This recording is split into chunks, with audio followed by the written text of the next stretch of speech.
सलमा, तुमने कभी महसूस किया है कि सारा ने या कभी बातों में कह दिया हो इसका अपनी ननियाल से कोई राब्ता है?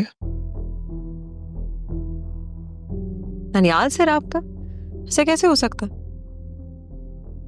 ये जो इसके बचपन का दोस्त है ना,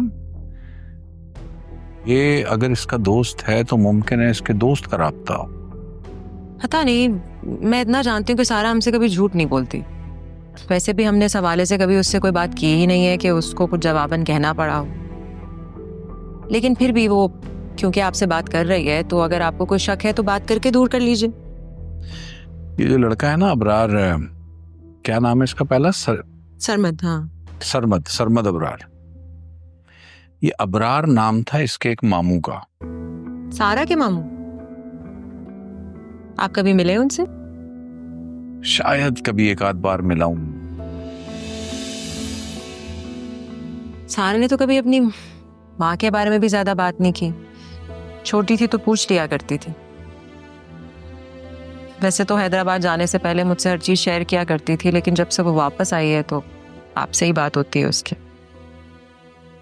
उसका ननियाल क्या हैदराबाद में हो सकता है? पता नहीं, जब तक शाजिया थी तब तक तो कराची में ही रहते थे, मगर उसके इंतकाल के बाद शायद ये कहीं शिफ्ट हो गए थे, शहर छोड़ के चले गए थे, शायद हैदराबाद चले गए।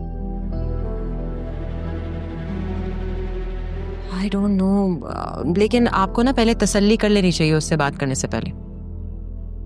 हाँ, यू राइट, तसल्ली ही करना पहले जरूरी है।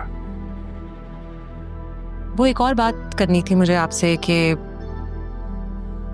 सारा के बाहर आने जाने पे आप जरा नजर रखें और कोशिश करें कि उसके साथ जाया करें, किसी और के साथ ना भेजें।